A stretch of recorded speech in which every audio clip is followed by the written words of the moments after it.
Class 10 का पहला chapter chemistry का और बुक का भी जो है पहला ही चैप्टर है साइंस बुक का। तो इसका प्रश्न उत्तर हम लोग इस वीडियो में बात करने वाले हैं। वो प्रश्न उत्तर चाहे बीच का हो या फिर तो अभ्यास का हो, सबका प्रश्न हम लोग सबका उत्तर देखेंगे। और अगर इसका नोट्स डाउनलोड करना है तो नोट्स वाला वीडियो में आप लोग जाइए, वहां से बताया गया है, नोट्स का भी लिंक दिया गया है, तो वहाँ डाउनलोड कर सकते हैं।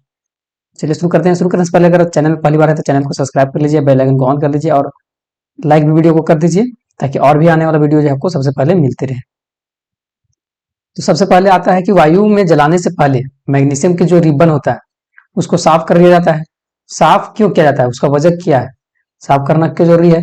तो वायु में जलाने से पहले मैग्नीशियम के रिबन को रेगमार्क से रगड़कर उसके बाद साफ कर दिया जाता है, ताकि क्या हो, मैग्नीशियम ऑक्साइड और मैग्नीशियम कार्बोनेट का परत जो है क्या हो जाए, हट जाए और वो वायुमंडलीय ऑक्सीजन और कार्बन डाइऑक्साइड से अभिक्रिया के फलस्वरूप वो रिबन मतलब बना था, है ना। तो इस वजह से जो है उसको साफ कर लिया जाता है और उसके बाद इसको जलाने के लिए आसानी से जो जले इसके लिए जो है इसको साफ किया जाता है। इसका भी लिंक जो है डिस्क्रिप्शन में दिया हुआ है, वहां से आप इसका भी जो है डाउनलोड कर सकते हैं पीडीएफ। अब आगे निम्नलिखित रासायनिक अभिक्रिया के लिए संतुलित समीकरण लिखना है ना। तो ये अब कुछ अभिक्रिया है, हिंदी में लिखा हुआ है, तो इसको संकेत में लिखना है और इसका संकेत में लिख के उसके बाद जो है इसको संतुलित भी करना है ना। संतुलित अभिक्रिया क्या होता है, असंतुलित अभिक्रिया जो है समीकरण वो बताए थे, तो वहां सब लोग हम देख सकते हैं। तो सबसे पहले है हाइड्रोजन प्लस में क्लोरीन, तो हाइड्रोजन का H2 कर दिया गया है और क्लोरीन का Cl2 कर दिया गया है। अब ये दोनों अभिक्रिया करने के बाद बनता है हाइड्रोजन क्लोराइड, तो यहाँ 2HCl कर दिया गया है। उसी तरह से बैरियम क्लोराइड है ना, प्लस में एल्यूमिनियम सल्फेट है, तो बैरियम क्लोराइड को और एल्यूमिनियम सल्फेट को लिख दिया गया है और उसको संतुलित भी कर दिया गया है। सोडियम और जल ना, तो सोडियम को Na संकेत है इसका और जल का H2O है, तो ये दोनों को लिख दिया गया है और संतुलित भी किया गया है। नेक्स्ट आता है निम्नलिखित अभिक्रियाओं के लिए उनकी अवस्था के संकेतों के साथ में संतुलित रासायनिक समीकरण भी लिखना है। यहाँ क्या हुआ है कि अभिक्रिया हुआ है और संकेत के साथ में उसका संतुलित भी करना है, संकेत लिखना है। तो जल में है ना, पानी में जो है बैरियम क्लोराइड तथा सोडियम सल्फेट का विजयन अभिक्रिया करके क्या बनाता है, सोडियम क्लोराइड के विजयन तथा अघुलनशील बैरियम सल्फेट का अवक्षेप बनाता है। तो इसको आप लिखना है संकेत में।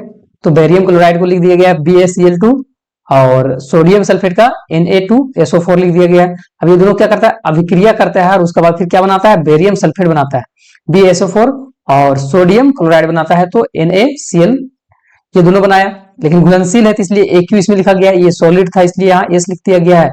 ये भी घुलनशील था इसको Aq लिख दिया गया है, ये भी घुलनशील था इसलिए इसको Aq लिख दिया गया है। उसी तरह से आगे जो है वो सोडियम हाइड्रोक्साइड का विलयन है और सोडियम हाइड्रोक्साइड का विलयन को हाइड्रोक्लोरिक अम्ल के विलयन ना, हाइड्रोक्लोरिक अम्ल होता है उसके विलयन मतलब जल में जो है अभिक्रिया करके सोडियम क्लोराइड का विलयन और जल बनाता है, तो इसको भी लिखना है उसी तरह से। तो सोडियम हाइड्रोक्साइड का NaOH लिख दिया गया है और हाइड्रोक्लोरिक अम्ल का जो है वो HCl लिख दिया गया है। अब ये दोनों अभिक्रिया करके क्या बनाता है, सोडियम क्लोराइड बनाता है NaCl बनाता है, जो कि क्या है, घुलनशील है, और दूसरा जल बनाता है H2O जो लिक्विड है, ये बनाता है। आगे प्रश्न है कि किसी पदार्थ, कोई पदार्थ है ना, एक्स पदार्थ है और विलयन का उपयोग करके इसको सफेदी किया जाता है। एक्स पदार्थ है और उसको विलयन के रूप में जो है सफेदी के लिए उसको प्रयोग किया जाता है। तो कौन सा पदार्थ है वो आपको बताना है। तो पदार्थ एक्स का नाम जो है वो बुझा हुआ चूना है ना, बुझा हुआ चूना से जो है वो सफेदी किया जाता है।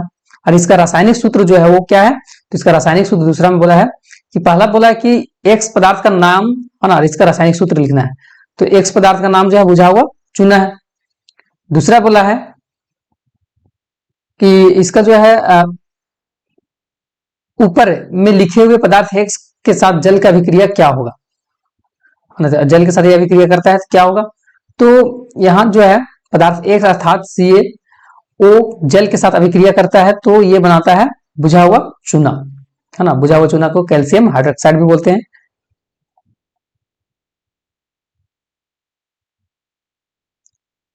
आगे क्रियाकलाप 1.7 है ना, तो यहां बोला है कि एक प्रणाली में एकत्रित गैस की मात्रा दूसरे से दुगुना हो जाता है, क्यों, उस गैस का नाम बताना है। तो हम लोग को पता है कि जल के दो भाग, हाइड्रोजन का एक भाग ऑक्सीजन में स्विच मिलकर बना होता है, मतलब हाइड्रोजन और ऑक्सीजन का जो रेशियो होता है क्या होता है, 2:1 होता है। तो इसी का संयोग से जो है वो बना है जल, है ना। हाइड्रोजन और ऑक्सीजन के संयोग से क्या बना है, जल बना है। इसका जो अनुपात है 2:1 है, अतः जल वैद्युत अपघटन करने के लिए हाइड्रोजन और ऑक्सीजन गैस प्राप्त होती है, इसलिए इसको कैथोड पर जो है एक हम एकत्रित गैस हाइड्रोजन और एनोड पर एकत्रित गैस ऑक्सीजन है, जो कि इसको दुगुना कर देता है। चित्र बनाया गया है, यहाँ चित्र में दिखाया गया है।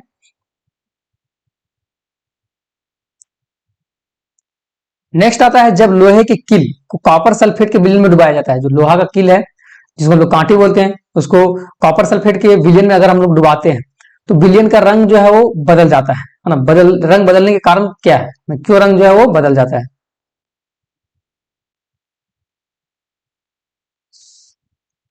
तो जब लोहे की कील जो है, जब लोहा का कील जो होता है उसको नीले नीले रंग के कॉपर सल्फेट में डुबाया जाता है, मतलब CuSO एसओ को विलियन में डुबाया जाता है, तो विलियन का रंग जो है हल्का क्या हो जाता है, मलिन टाइप हो जाता है। ऐसे आप लोग देखा होंगे कि मतलब जो लोहा का किल रहता है उसको अगर है ना पानी में भी डुबाया जाता है तो पानी को भी वो मलिन कर देता है। तो वही चीज है, जब लोहा के कील को कॉपर सल्फेट के विलियन में डुबाया जा रहा है तो उसका रंग बदल जाता है। तो लोहा का कील जो होता है रंग कॉपर सल्फेट के विलियन में डुबाया जाता है तो वो विलियन क्या कर देता है, हल्का नीला मलिन कर देता है। इसलिए ऐसा होता है क्योंकि Fe और Cu से अधिक अभिक्रियाशील है ना। जो लोहा है ना, यहाँ आयरन जो है ना, कॉपर से क्या है, अधिक क्रियाशील धातु है। इस वजह से जो है कॉपर को विस्थापित कर देता है, और ये विस्थापित करके ना, मतलब देखिए विस्थापन अभिक्रिया में क्या बताए थे कि जो ज्यादा अभिक्रियाशील धातु रहता है कम अभिक्रियाशील धातु को विस्थापित कर लेता है। तो ये उसी तरह से यहाँ Fe जो है ना, आयरन जो है वो अधिक क्रियाशील धातु है कॉपर से, तो इसलिए यहाँ जो है जो कॉपर को विस्थापित कर देता है, और आयरन सल्फेट तथा कॉपर धातु इससे बनता है फिर। और ये अभिक्रिया को मतलब जो है इस तरह से लिखा गया है।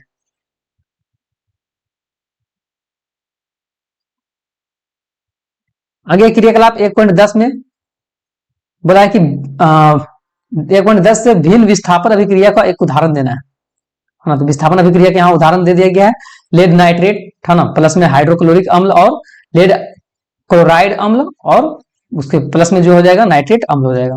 द्विविस्थापन अभिक्रिया का क्या है, उदाहरण है।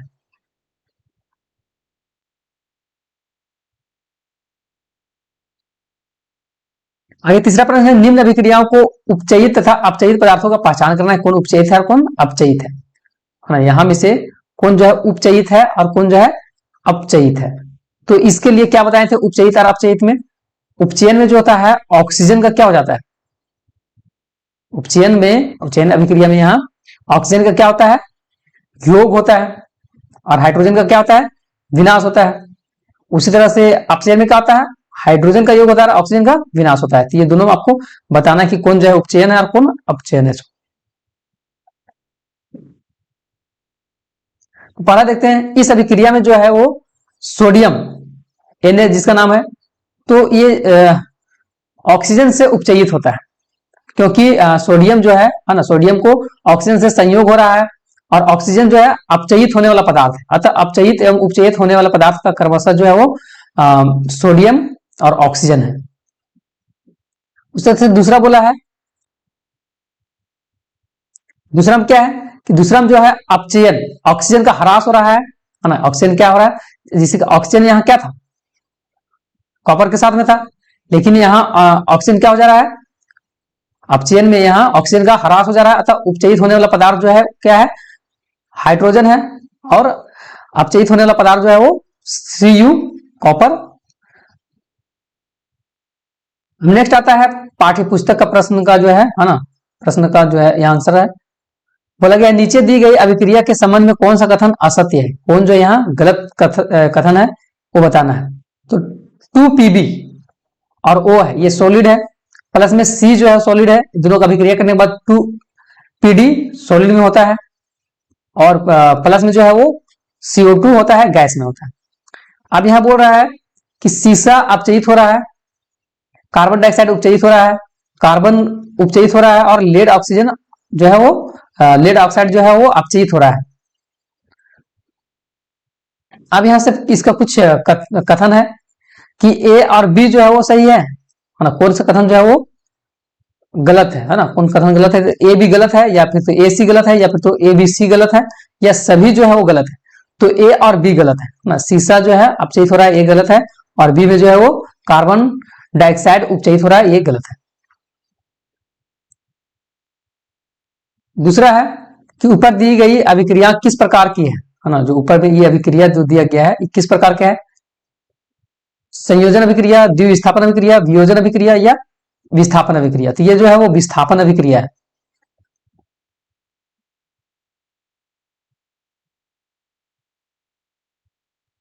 अच्छा, विस्थापन अभिक्रिया में क्या होता है, विस्थापन अभिक्रिया में पहले से जो है ना, पहले से जो है वो किसी और के साथ है, लेकिन अभिक्रिया करने के बाद उसको हटा दिया जाता है।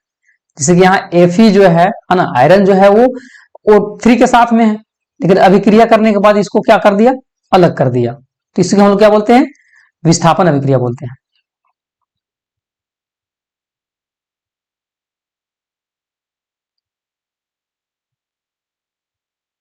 आगे बोला है लोह चूर्ण पर तनु से लोहा का चूर्ण जो है, लोहे के चूर्ण पर तनु क्लोरो लोहे के चूर्ण पर तनु हाइड्रोक्लोरिक अम्ल डालने से क्या होता है, सही उत्तर पर निशाना लगाना है। बताना है कि हाइड्रोजन गैस एवं आयरन क्लोराइड बनता है, क्लोरीन गैस एवं आयरन हाइड्रोक्साइड बनता है, या कोई भी अभिक्रिया नहीं होता है, या फिर तो आयरन लवण एवं जल बनता है।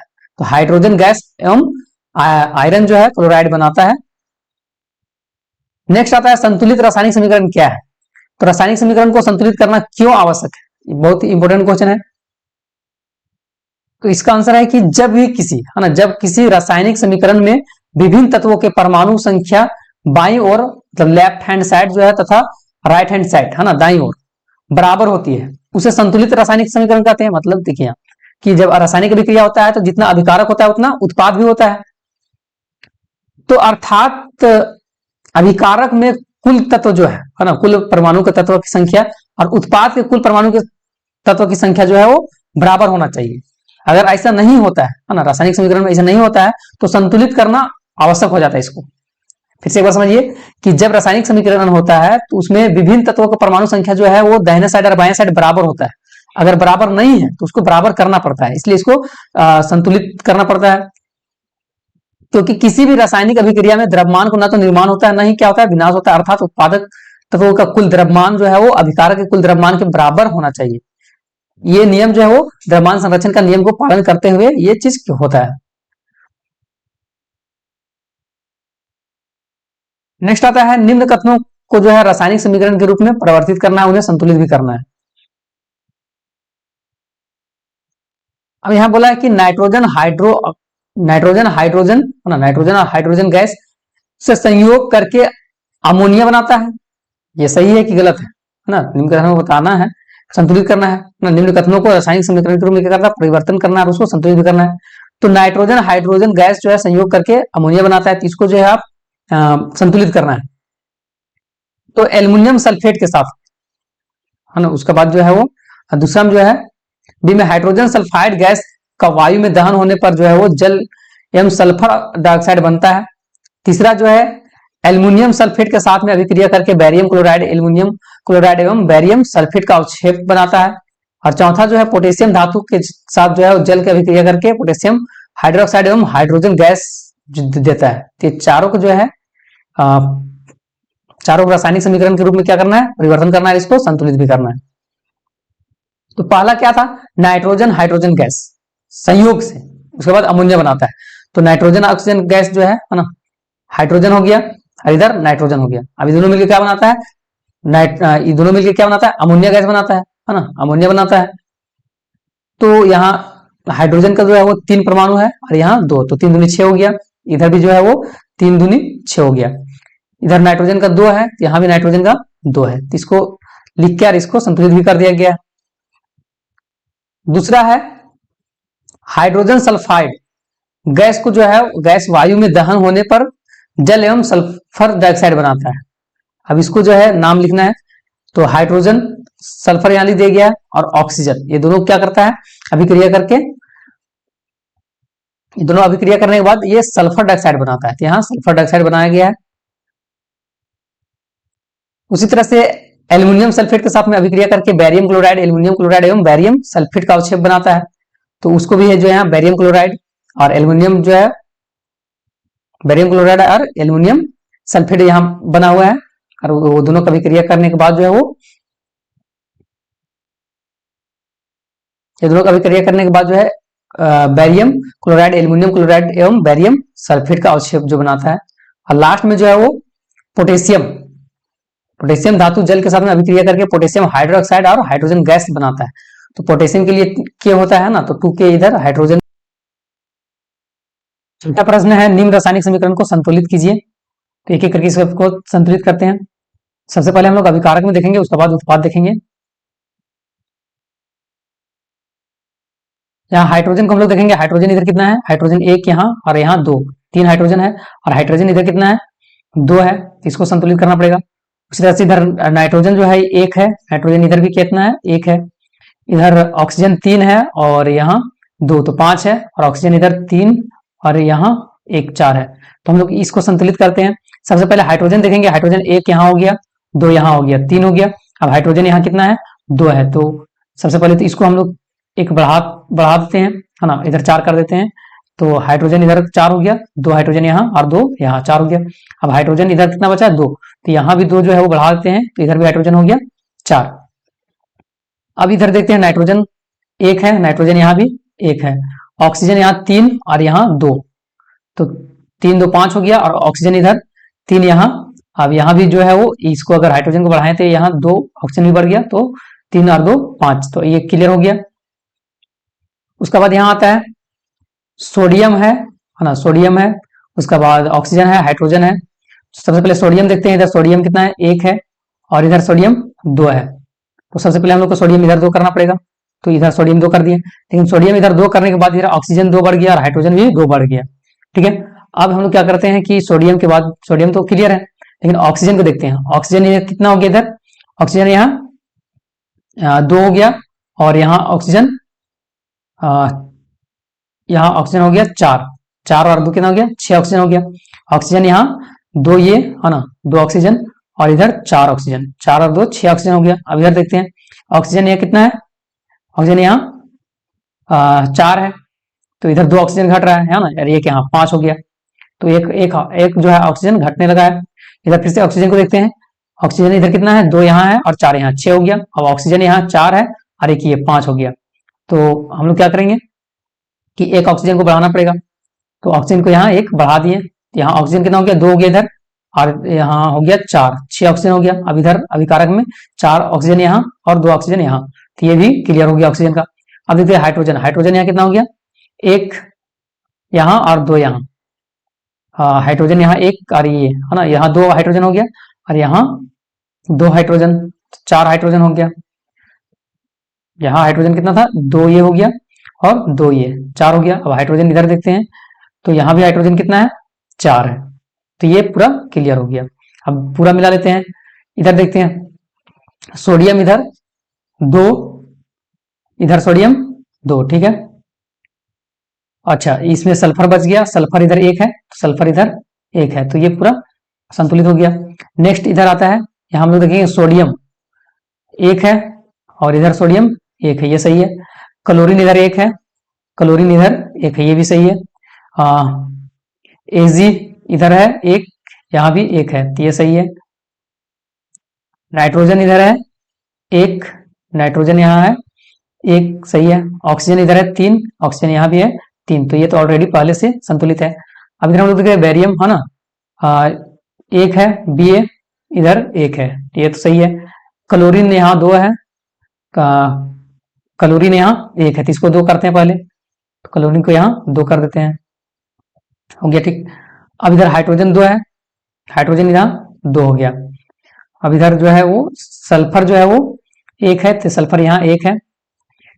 ऑक्सीजन चार है, ऑक्सीजन इधर चार है, तो ये भी संतुलित हो चुका है। सातवां प्रश्न है निम्न अभिक्रियाओं को संतुलित रासायनिक समीकरण में बदलना है, नाम लिख के। तो कैल्शियम, कैल्शियम हाइड्रोक्साइड है, तो कैल्शियम हाइड्रोक्साइड इधर लिख दिए हैं, कैल्शियम का सी है, हाइड्रोक्साइड OH2, और इधर कार्बन डाइऑक्साइड तो CO2। अब दोनों अभिक्रिया करने के बाद बनता है कैल्शियम कार्बोनेट, कैल्शियम कार्बोनेट, उसके बाद जल। अब इसको संतुलित करते हैं, कैल्शियम इधर एक है, कैल्शियम इधर भी एक है, ये क्लियर है। ऑक्सीजन यहाँ दो और यहाँ दो, चार हो गया। ऑक्सीजन यहाँ तीन और एक, चार, तो ये ठीक है। हाइड्रोजन यहाँ दो और हाइड्रोजन यहाँ दो, तो ये तो पहले से संतुलित हो गया है। नेक्स्ट देखते हैं जिंक है ना, जिंक है, और जिंक प्लस में सिल्वर नाइट्रेट है, और ये दोनों अभी क्रिया करके जो है जिंक नाइट्रेट और सिल्वर बनाता है। तो जिंक की तरह हम लोग देख लेते हैं, है ना। जिंक का जेडेन, जेडेन इधर ठीक है एक है, जेडेन इधर भी एक है, ये क्लियर है। उसका बाद एजी इधर एक है, इधर भी एजी एक है, ये ठीक है। यहाँ नाइट्रोजन जो है, नाइट्रोजन जो है एक है, लेकिन नाइट्रोजन इधर जो है वो दो है। तो यहाँ हम लोग को नाइट्रोजन कितना करना पड़ेगा, यहाँ नाइट्रोजन दो करना पड़ेगा। अब नाइट्रोजन दो करने के बाद तो यहाँ एजी भी कितना हो गया, दो हो गया, ठीक है। नाइट्रोजन का तो हम लोग क्लियर किए, लेकिन एजी इधर बढ़ गया, तो एजी कितना हो गया, यहाँ एजी दो हो गया। तो इधर भी एजी कितना करना पड़ेगा, दो करना पड़ेगा, तो दो कर दिए, तो एजी क्लियर हो गया, इधर दो है, इधर भी दो है। नाइट्रोजन यहाँ दो हो गया, इधर भी नाइट्रोजन दो हो गया। अब बच गया ऑक्सीजन, इधर कितना है, ऑक्सीजन यहाँ तीन है और ऑक्सीजन यहाँ तीन है, तो ये भी क्लियर हुआ। नेक्स्ट है एल्युमिनियम प्लस में कॉपर क्लोराइड, तो एल्युमिनियम का एल हो गया, कॉपर क्लोराइड का Cl2 हो गया। नेक्स्ट है एल्युमिनियम क्लोराइड, इधर एल्युमिनियम क्लोराइड और कॉपर, तो ये लिख दिए नाम इसका संकेत में। अब इसको संतुलित करना है, तो एल्युमिनियम जो इधर एक है, इधर एल्युमिनियम एक है, ये सही है। अब यहाँ क्या है कि कॉपर, कॉपर कितना है, कॉपर एक इधर है, कॉपर इधर भी एक है, लेकिन क्लोरीन यहाँ जो है वो तीन है और क्लोरीन यहाँ दो है, तो क्या करना पड़ेगा, तो यहाँ बढ़ाना पड़ेगा। तो अब यहाँ क्लोरीन हो गया तीन दूनी छह, और यहाँ क्लोरीन कितना हो गया, तीन रह गया, तो इसको दो से गुना करेंगे, छह इधर भी हो जाएगा, है ना। तो दो से इधर गुना कर दिए, तो क्लोरीन यहाँ छह हो गया और यहाँ भी क्लोरीन छह हो गया, लेकिन कॉपर इधर कितना हो गया, तीन हो गया, और कॉपर इधर एक बचा, तो इसको हम लोग क्या करना पड़ेगा, कॉपर को तीन से गुना करना पड़ेगा, तो कॉपर भी इधर तीन हो गया। अब नेक्स्ट था कि यहाँ दो से यहाँ हम लोग गुना किए, तो इधर एल्युमिनियम जो है वो दो है, तो इधर भी एल्युमिनियम को जो है वो दो करना पड़ेगा। आगे आता है बैरियम, है ना, Ba हो गया, क्लोराइड का Cl2 हो गया। अब पोटेशियम सल्फेट, तो पोटेशियम का K हो गया, सल्फेट का SO4 हो गया। अब इधर बैरियम के Ba हो गया, सल्फेट का SO4 हो गया। अब पोटेशियम का K हो जाएगा और क्लोराइड का Cl हो जाएगा। अब यहाँ हम लोग मिलाएंगे कि बैरियम इधर एक है, इधर भी एक है, सही है। यहाँ जो है वो क्लोराइड दो है और इधर क्लोराइड एक है, तो इसको पहले दो करना पड़ेगा, तो यहाँ दो कर दिए। अब इधर जो है पोटेशियम भी दो हो गया, है ना। तो अब यहाँ बैरियम देखेंगे, बैरियम कितना है, एक है, एक इधर भी है। यहाँ क्लोराइड जो है वो दो है और क्लोराइड इधर दो हो गया, ठीक है। यहाँ पोटेशियम दो है, पोटेशियम इधर भी दो हो गया। SO4 सल्फेट जो है इधर फोर है, इधर SO4, तो ये हुआ सातवां प्रश्न।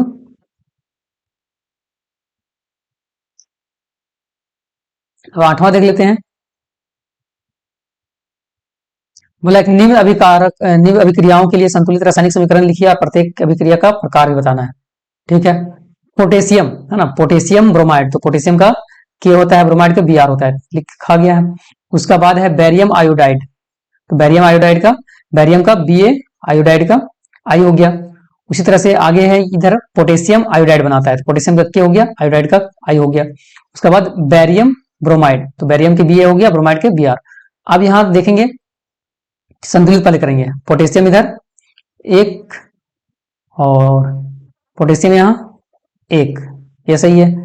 Br इधर एक, Br इधर दो, तो इसको पहले हम लोग को इधर दो करना पड़ेगा, तो इधर पोटेशियम भी दो हो गया, है ना। Br को हम लोग अगर दो किए तो K भी दो हो गया, तो अब इधर भी क्या करना पड़ेगा, K को इधर भी दो करना पड़ेगा। तो अब इधर K दो किए तो यहाँ जो है वो आयोडाइड जो है वो भी दो हो गया। अब फिर से हम लोग मिलाते हैं, इधर दो हो गया K और इधर भी K दो हो गया। अब Br जो इधर है दो, Br इधर भी दो, यहां तक सही है।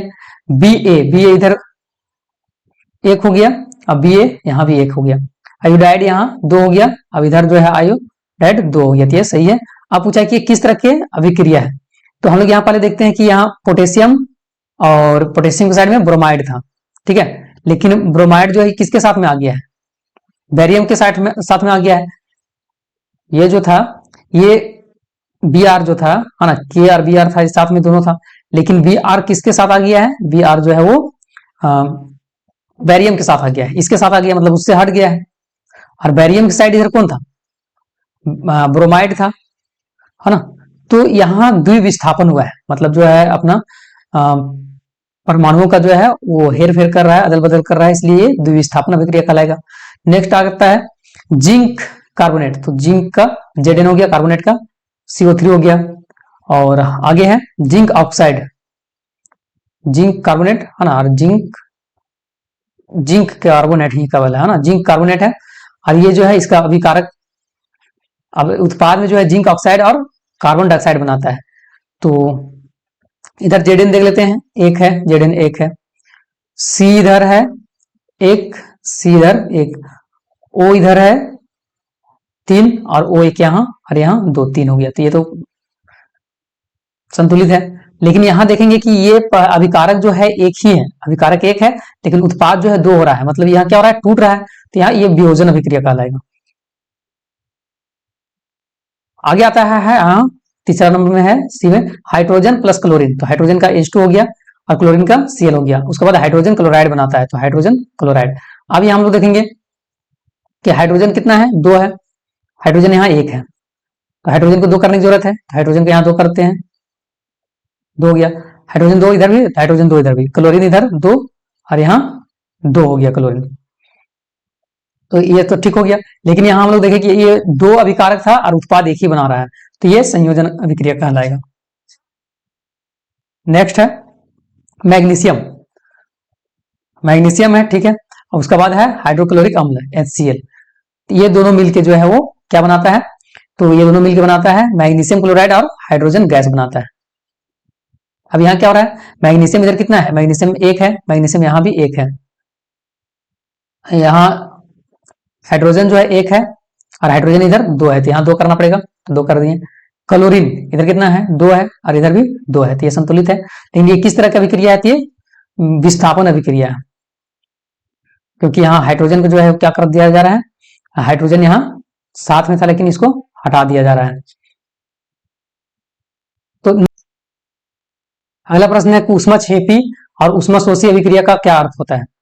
तो ऊष्माक्षेपी अभिक्रिया जिन अभिक्रियाओं में उत्पादन निर्माण के साथ साथ में ऊष्मा भी उत्पन्न होता है उसको बोलते हैं ऊष्माक्षेपी रासायनिक अभिक्रिया। मतलब कोई चीज का रिएक्शन हो रहा है ना, तो उसके साथ में ऊष्मा भी उत्पन्न होने लगा है, तो उसको हम लोग क्या बोलेंगे, ऊष्माक्षेपी अभिक्रिया। और उसके बाद जो है ऊष्माशोषी, तो अभिक्रिया कराने के लिए हम लोग को ऊष्मा देना पड़ेगा, है ना, ऊष्मा देना पड़ेगा, तो उसको बोलते हैं ऊष्माशोषी अभिक्रिया। नेक्स्ट है श्वसन को ऊष्माक्षेपी अभिक्रिया क्यों कहते हैं, है ना। तो श्वसन ऊष्माक्षेपी अभिक्रिया इसलिए बोला जाता है कि क्योंकि इसमें ग्लूकोज हमारी कोशिकाओं में उपस्थित ऑक्सीजन को संयोग करके और जल को बनाता है। और दूसरा जो कारण है वो इस अभिक्रिया में ऊष्मा ऊर्जा का निर्मुक्त जो है वो अभिक्रिया और इस प्रकार से होता है, इसके वजह से। 11वां प्रश्न है कि वियोजन अभिक्रिया को जो है वो संयोजन अभिक्रिया के विपरीत क्यों कहा जाता है। तो इसलिए क्योंकि वियोजन अभिक्रिया में क्या होता है कि एक अभिकारक रहता है और ये अनेक उत्पाद में टूटता है, और लेकिन संयोजन अभिक्रिया में क्या होता है कि अनेक अभिकारक मिलकर जो है वो एक उत्पाद को बनाता है। आगे उन वियोजन अभिक्रियाओं के एक समीकरण लिखिए जिसमें ऊष्मा, प्रकाश और विद्युत का रूप ऊर्जा प्रदान करता है। तो एक उदाहरण यहां देना है वियोजन अभिक्रिया के लिए, मतलब तोड़ने के लिए मतलब ऊष्मा देना पड़ता है ना। इस ऊष्मा में हम लोग प्रकाशीय ऊष्मा भी दे सकते हैं, विद्युत ऊष्मा भी दे सकते हैं और ऊष्मा भी दे सकते हैं, तो उसके लिए। नेक्स्ट है विस्थापन एवं द्विविस्थापन अभिक्रिया में क्या अंतर है। तो यहां देख लेते हैं विस्थापन अभिक्रिया जब अधिक क्रियाशील तत्व जो रहता है वो कम क्रियाशील के तत्व के साथ में यौगिक में क्या हो जाता है, विस्थापित कर देता है, उसी को हम लोग विस्थापन अभिक्रिया बोलते हैं। और द्विविस्थापन में क्या है कि द्विविस्थापन अभिक्रिया में जो है वो अभिकारक के बीच में आयनों का आदान प्रदान होता है, आयन जो रहता है उसका आदान प्रदान हो जाता है। और विस्थापन में जो होता है वो अधिक क्रियाशील धातु जो है कम क्रियाशील के धातु के साथ विस्थापित हो जाता है।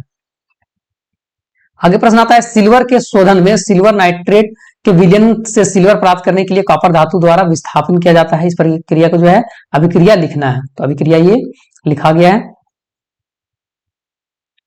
इसका पीडीएफ जो है लिंक में मिल जाएगा डिस्क्रिप्शन में। अवक्षेपण अभिक्रिया से आप क्या समझते हैं, तो ऐसी रासायनिक अभिक्रिया जिसमें अविलयन लवण बनाता है और विलयन के पृथक हो जाता है, इसी को बोला जाता है अवक्षेपण अभिक्रिया।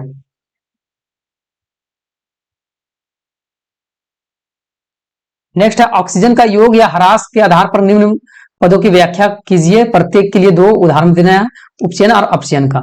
तो उपचयन में क्या होता है, उपचयन में ऑक्सीजन का योग होता है और हाइड्रोजन का ह्रास होता है, उसी को हम लोग उपचयन अभिक्रिया बोलते हैं। अपचयन में क्या होता है, अपचयन में जो होता है अपचयन में यहाँ उपचयन में ऑक्सीजन का योग हो रहा था, लेकिन अपचयन में हाइड्रोजन का योग होता है और ऑक्सीजन का ह्रास होता है।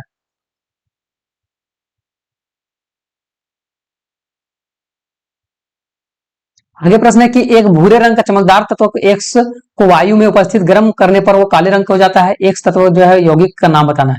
तो यह चमकदार तत्व X कॉपर धातु है ना, Cu है। जब इसे वायु में उपस्थित गर्म किया जाता है तो यह उपचयित होकर काले रंग कॉपर बन जाता है, कॉपर 2 बनता है, ऑक्साइड बनाता है। इसका इस अभिक्रिया का मतलब जो प्रकार है यहाँ कॉपर और ऑक्सीजन है ना, ये दोनों जो है वो तापन यहाँ मिलता है अभिक्रिया करने के लिए। उसके बाद जो है कॉपर 2 और ऑक्साइड काला रंग का बनाता है। आगे प्रश्न है कि लोहे की वस्तुओं को हमें क्यों पेंट करते हैं, लोहा की वस्तु को पेंट क्यों किया जाता है। तो लोहे की वस्तु हवा में आर्द्रता के संपर्क में आने से वो संक्षारित हो जाता है, जिसके ऊपर जंग लग जाता है, और उसके लिए उससे बचाव के लिए जो है हम लोग पेंट करते हैं ताकि जो है ऑक्सीजन के वो संपर्क में ना आए। आगे प्रश्न है 19 नंबर की तेल एवं वसायुक्त खाद्य पदार्थों को नाइट्रोजन से प्रभावित क्यों किया जाता है। तो तेल या फिर तो वसा युक्त जो है वो वहां से ऑक्सीजन को हटा दिया जाता है और उसके बाद नाइट्रोजन गैस भर दिया जाता है, इसलिए कि तेल एवं वसा युक्त खाद्य पदार्थों में नाइट्रोजन इसलिए प्रभावित किया जाता है क्योंकि इन पदार्थों का गंध एवं स्वाद जो है उपचयित होने के कारण बदल जाता है, और उपचयित न हो इसके लिए नाइट्रोजन को प्रति ऑक्सीकारक है, जो कि मतलब इन पदार्थों को जो है उपचयित होने से बचाता है, जिससे कि चिप्स खराब नहीं हो पाए। आगे प्रश्न है कि निम्न पदों को प्रश्न का वर्णन करना है ना, संक्षारण और विकृत गंधिता क्या होता है। तो संक्षारण जब कोई धातु वायुमंडल में उपस्थित आर्द्रता अम्लता के संपर्क में आते हैं तो उससे सतहों पर जो है वो परत चढ़ जाता है और इस प्रक्रिया का संक्षारण कहते हैं। और जब लोहा में संक्षारण होता है तो उस पर जंग लगना भी कहते हैं। उदाहरण के लिए सिल्वर का धातु जो है ना, उसके ऊपर में सिल्वर सल्फाइड काला परत लग जाता है, और कॉपर के ऊपर जो है हरे रंग का कॉपर कार्बोनेट चढ़ जाता है, और लोहे के ऊपर लालिमा युक्त भूरा रंग का जो है वो हाइड्रोटेड फेरिक ऑक्साइड का परत चढ़ जाता है। नेक्स्ट है विकृत गंधिता क्या होता है। विकृत गंधिता तेल वाला या फिर तो वसा युक्त खाने वाला पदार्थ में ऑक्सीजन के संपर्क में आने से वो उपचयित हो जाता है और उसका जो है वो स्वाद खत्म हो जाता है, इसलिए विकृत गंधिता हो जाता है, जिसके कारण स्वाद जो है गंध में बदल जाता है। और इसी को रोकने के लिए जो है वो उपाय किया जाता है। विकृत गंधिता को रोकने के लिए नाइट्रोजन जो है नाइट्रोजन प्रति ऑक्सीकरण मिलाकर जो इसको रोका जा सकता है, या वायु रोधी बर्तन में रखकर इसको रोका जा सकता है, जैसे कि चिप्स का थैला में जो भरा जाता है। तो ये प्रश्न उत्तर पूरा खत्म हुआ। अगर लिंक इसका जो है वो डिस्क्रिप्शन में दिया हुआ है, वहां से डाउनलोड कर सकते हैं। आप चैनल पहली बार हैं तो चैनल को सब्सक्राइब कर लीजिए ताकि और भी आने वाला आप लोग को नोट्स मिलते रहे।